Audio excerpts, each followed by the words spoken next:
every time I cast HuK, by the time we get to this point, I end up calling him Puck once or twice by mistake. Not because I'm confusing them in my brains, it's just like a slip of the tongue thing, guys, because he's a really talented player. And quick other addendum too, I said Australian for Petraeus. They're basically the same thing, but he is from New Zealand. I know this, I've cast him a million times in the past. Again, another slip of the tongue, and my apologies.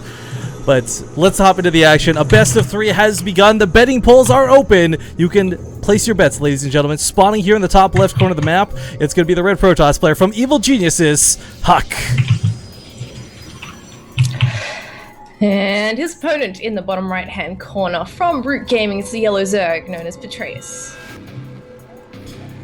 So it's pretty darn cool seeing these two match up. Again, Petraeus, I may have accidentally called him Australian earlier, but the point still remains. He takes out Koreans. He takes out some of the best players we've seen. And shockingly so, considering he's kind of this young kid from New Zealand who sometimes has to forfeit Master Cups because it was too late and he had to go to school type thing.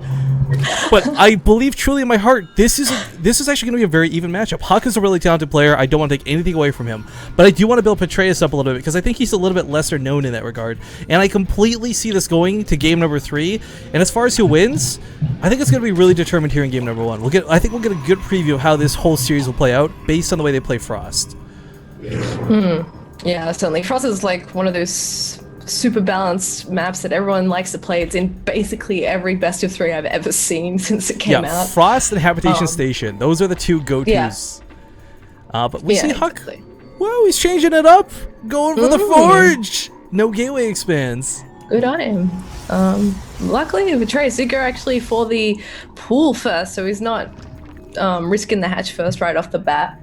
But still, you know, he doesn't really have an overlord to spot around here, so if HuK wants to be a little bit cheeky, he could have been, but looks like for now he's content to just scout around. There's this really obnoxious spot you can put pylons and cannons right here on that little cliff next to the ramp. Stardust was doing that a lot recently, and I only reference this because HuK might not be going for the cannon rush, but you always have to be prepared for this. Because all it takes is one cannon and one pylon to completely screw you out of a natural base if you're unprepared for it. Well, he's going to let him off easy this time for the early game and then head towards his own fast expansion here. There we go. It's that good old Nexus.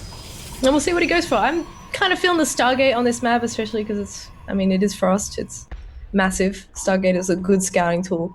Oh god, it's nice seeing these lings in this vibrant color too. Even though they get the weird little hand things. Yeah, it looks like they have ears. Like bunny rabbits. Yeah, exactly. And they're hopping across the map. It's so appropriate. Little so Zergling foo-foo hopping across the Frost map. Oh my god. Picking up the probes and bopping them on it. Alright, anyways, we do have those firstlings getting across the map. Now, you can try and sneak these across the cannon. It's a little bit rough because you never know if HuK's going to throw a pylon down at the last second or not. But if you ever want to see someone get really aggressive with lings and do a lot of damage with only 3 or 4 in the main, again, I reference Acer Bly because he does it best out of anybody I cast. But Petraeus is going to play it safe for the time being. And the nice thing about keeping the lings out here, he's going to see if HuK moves out of the base, if any probes come out. Now, there is one hiding down here. This cheeky little guy, and HuK is purposely trying to hide him in that corner, but Petraeus is really not going to get a lot done, sadly. Looks like he is probably, I was going to say, maybe going to go for the dive, but it's too late, I feel, to really make that effective. Yeah, I won't get anything done. The other cool thing about having this many out the front is that you can kill the Zealot even if it does come to try and take out the Ling vision there, provided you don't get drawn into cannon fire, of course. But looks like he's going to actually head away from that position, start looking around the map, maybe take the watchtowers. Oh, that's really important too, because the probe is actually going to come out again for so you're going to... If he can sneak past... No, Petraeus is seeing this now at this point. I was going to say a pylon behind this would be sick. Dirty, and he's going to go for it, but this will probably be cancelled up because the Lings are already on the way to respond. He saw that probe. Yeah, he already knows about it. Nice idea, though. Bit of a shame it didn't work out for HuK, but yeah, the other annoying thing is that he's probably going to lose that probe now.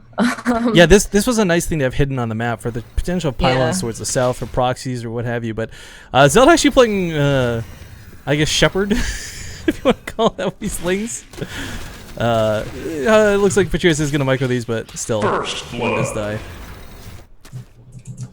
Yeah, alright. Well, that probe driven all the way home. So I was a little bit curious what HuK was going to do. He was banking up gas. He was heavy on the gas, I should say, not banking it up, waiting for that Cybercore to finish, but he did decide to go for the Twilight Council.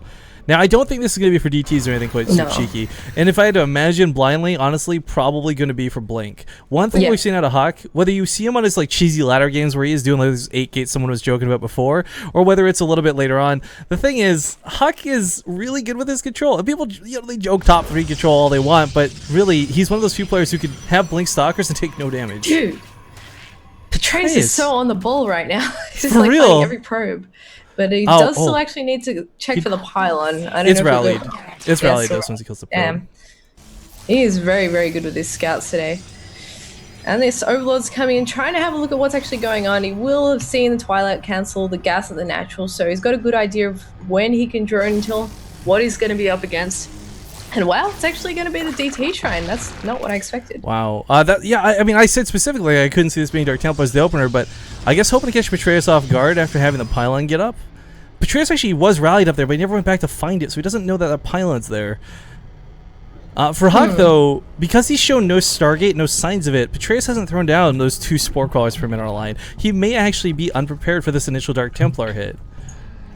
Does he have a lair yet? Okay, it's on the way, so he'll be able to make Overseers in time. Yeah, it'll be here once it's...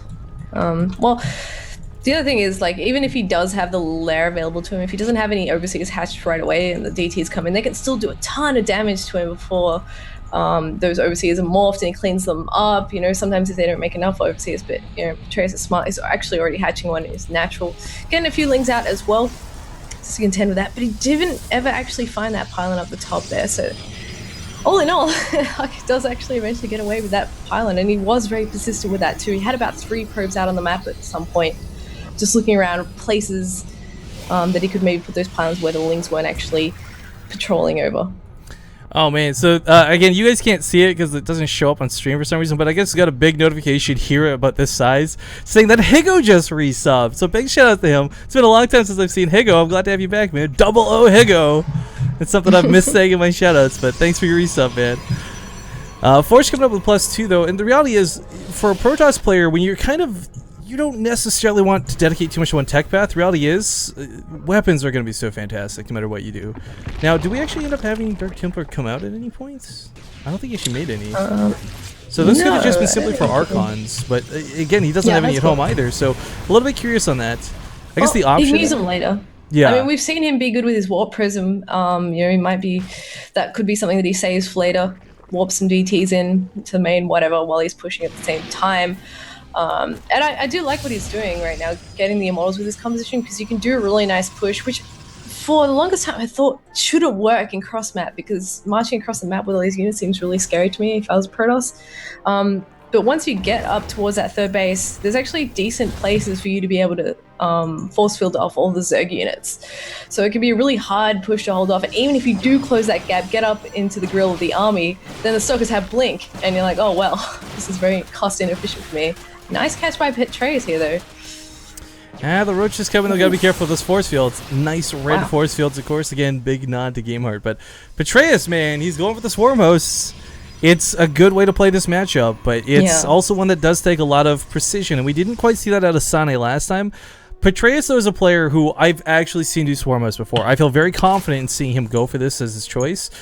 HuK doesn't have the complete map dominance that he did last time either. Like, he's kind of just stuck on these 3 bases for a little bit. But as always, he is hallucinating another Phoenix Scout, and he's going to head over towards Petraeus' base, and then hopefully he'll be able to see the infestation pit, get wind of what's going on, and then he's going to be like, okay, good, because I've got Colossi on the way. Anyhow, I should be fine. He's getting the Templar Archives too, so he should be very, very well set up to actually deal with the Swarm Host play from Petraeus. So this is something cool on a HuK too. Sorry, just while this is going on. You set up these pylons around the sides of the map, which for now aren't going to get a lot done. We don't have 1 Dark Templar warped in. But the idea is if the Swarm Hosts are stuck outside of his base and he can't afford to make a Warp Prism, he's actually got different avenues of attack, which he can then send the Zealots. Spinecorp's coming here at the 3rd, but that's not going to matter. No detection means the Dark Templar is going to get quite a bit of damage done. Yeah, it's like he's played this game from the beginning expecting to be up against Swarm Hosts, which is very reasonable. I mean, all the Zergs are kind of doing it right now. And wow, there's actually no detection here, only spines. So he's going to pick up a few kills, be a bit of a bother. Oh god, big attack towards the 3rd. There's some force fields, but is that going to be enough? Okay, he will actually drive this back. I was going to say, they're so far away was the problem. Locust, only 4 of them, but still enough for 2 Swarm Hosts to push into this and be a little bit harassive. HuK is going to clean his up though. even time warps them to guarantee they can't get away. That's kind of a neat move. But that opens up the third base once again. Now, Petraeus is going to worry about HuK coming from behind, but just simply knocking down this Nexus is going to be enough to warrant this attack. Yep. And just want to get out of there. Doesn't want to actually lose anything too much to that. He's got a lot of Lings rallied through the middle of the map that are just getting chewed up by his army. He does realize though, he's got to deal with this big force though. If that Forge gets sniped off before level 3 weapons are done, Voiceful will block this out of the base, but Petraeus looking to retreat rather than give up. He burrows near the cannon. I think it was a bit of a misclick because he had the Roaches selected, but goes for the Templar Archives as the focus. Can't quite get to the Robo Bay in the back. I don't know if he's going to be able to knock this down though. The Zealots are trying to clean this up. Does he have any upgrades on those things? Not yet. The +1 is just about to kick in. I think he can still get it just in the nick of time. Oh my god, it's so close. HuK's making another one anyways, even if it's 3 health! Are you kidding me? What? If this had fallen, HuK did have a second one prepared. Man. And honestly, he should let this complete, because this will probably get picked off easily later on. Yeah. The +1 had have finished like half a second earlier, would have gotten that. But here we go. We've got the mutas coming in. Cannons aren't quite ready, but the army's in position to deflect those. Even going to get a muta for their efforts. Maybe a second one. Not quite. Well, there's actually not a lot of defense to this right now. I mean, HuK's already invested in a lot of Blink Stalkers anyways. He was doing this because it's part of the competition to deal with the Locust. But as we see here, the mineral line still gets gutted quite a bit by Petraeus. 19 workers dead. He's attacking the north too. HuK's stuck on 3 bases. Can't quite secure that 4th. You know what? Petraeus is taking a 5th behind this. Hell, Petraeus has just got the map behind this. This is quite a role reversal from what we saw in HuK's games against Sunny. Petraeus is just everywhere. HuK hasn't really had a chance to move across the map. The mutas are beating him down every time he tries to take the 4th base. If he could snipe off that mothership core, that'd be really nice. There's actually nothing really that shoots up here. Only a couple of sentries. He's gonna lose all the Immortals. This is all his money units. The Immortals are actually what will really bust through these swarmers. See, the Blink Stalkers are great, don't get me wrong, but good game's gonna be called. Petraeus just overwhelms HuK in the end. It takes a very early lead in this series, now 1-0. That was a beautiful game from Petraeus. Very nice. This is not going to count HuK out by any means, though. Yeah, this is your last chance to get the bets in, guys, because as soon as Game 2 starts, we'll close the polls for this. So if Petraeus hasn't won your favor, or maybe you're a diehard HuK fan and you want to support him, either way, get your partoofs in